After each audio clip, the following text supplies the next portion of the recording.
एका धुराने माखलेल्या शहरात जिथे कारखान्यांचे अजस्र आवाज रात्रीचा शांतता भंग करत असत, तिथे सत्यकाम एका गोदामात रात्रपाळीचा रक्षक म्हणून काम करायचा. पहाटे 6 वाजता जेव्हा सूर्याची पहिली किरणे सृष्टीला जागवत असत, तेव्हा हा तरुण थकल्या पावलांनी आपल्या अंधाऱ्या खोलीत परतायचा. त्याचे पाय चालत होते, पण त्याचे आयुष्य मात्र एकाच जागी थबकले होते. माझे श्रम आणि यांचे श्रम यात नेमका काय फरक आहे? मीही रात्रभर जागा असतो, मीही कर्तव्य निभावतो. मग माझे नशीब या गोदामाच्या भिंतीनाळ का कोंडले गेले आहे? एका सकाळी त्याच्या वृद्ध मातेचा निरोप आला. ती आजारी होती, मृत्यूच्या उंबरठ्यावर उभी होती. सत्यकाम जेव्हा तिच्यापाशी पोहोचला, तेव्हा तिने त्याचे हात आपल्या थरथरत्या हातात घेतले. पुत्रा, मी माझे आयुष्य केवळ जगण्यासाठी खर्च केले. तू तुझे आयुष्य घडवण्यासाठी खर्च कर. मला जाताना तुझे यश पाहायचे आहे. गावातील त्या शांत वातावरणात पहाटे 5च्या सुमारास सत्यकाम घराबाहेर पडला. त्याने पाहिले की गावातले काही शेतकरी त्या अंधुक प्रकाशातच आपल्या कामाला लागले होते. गावाहून परतताना बसमध्ये त्याची भेट एका तेजस्वी वृद्धाशी झाली. त्यांचे नाव होते आचार्य विवेक. ते शहरातले एक मोठे उद्योजक होते, पण अत्यंत साधेपणाने प्रवास करत होते. स्वामी, तुमच्याकडे सर्व काही असताना तुम्ही या पहाटेच्या वेळी एवढ्या साध्या बसने प्रवास का करत आहात? सत्यकामा, जगातील 99% लोक तेव्हा जागे होतात जेव्हा जग त्यांना जागे करते.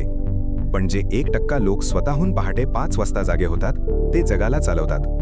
हे तुझे भविष्य घडवण्याचे अधिष्ठान आहे. पुढील 90 दिवस पहाटे 5 वाजता उठून स्वतःच्या कौशल्याचा पायारच. पहिले 1 तास काहीतरी नवीन शिक आणि दुसरा तास शरीर आणि मन सुदृढ कर. जर तू हे करू शकलास तर तुझे नशीब तुला शोधत येईल. सत्यकामने 5 वाजता उठायला सुरुवात केली. सुरुवातीचे 7 दिवस जणू नरकवास होता. त्याचे शरीर बंड करून उठले. त्याचे मन त्याला सांगू लागले, काय उपयोग आहे याचा? तू रक्षकच राहणार आहेस. पण त्याने ऐकले नाही. तो संगणकावरील हिशोबाची कामे शिकू लागला. ज्यावेळी जग घोरत होते, त्यावेळी सत्यकाम स्वतःच्या मेंदूला धार लावत होता. 2 महिने उलटले. गोदामात एक मोठी समस्या निर्माण झाली. मालाची नोंदणी चुकली होती आणि कंपनीचे मोठे नुकसान होणार होते. सर्व अधिकारी हतबल झाले होते. तेव्हा तो रात्रपाळीचा रक्षक पुढे आला. त्याने स्वतः तयार केलेले डिजिटल तक्ते दाखवले, जे त्याने त्या पहाटेच्या 2 तासांत शिकून बनवले होते. मालक थक्क झाला. जेव्हा तुम्ही झोपला होतात, तेव्हा मी माझे भविष्य लिहित होतो. हे राजन विक्रम, आता सांग पाहू, सत्यकामच्या यशाचे खरे कारण काय? त्याने केलेले कष्ट, त्याची आईची इच्छा, की आचार्यांनी दिलेला मंत्र? वेताळा, ना मंत्र ना केवळ कष्ट. सत्यकामच्या यशाचे कारण होते काळाचा विनियोग. बहुतेक लोक अस्तित्वासाठी कष्ट करतात, पण प्रगतीसाठी कष्ट करायला विसरतात. जो स्वतःच्या पहाटेवर नियंत्रण मिळवतो, तोच आयुष्याच्या मध्यान्नावर राज्य करतो. यश हे कुठले गंतव्यस्थान नाही, तर ती एक दैनंदिन साधना आहे. आणि या साधनेचा आरंभ पहाटे 5 वाजता होतो.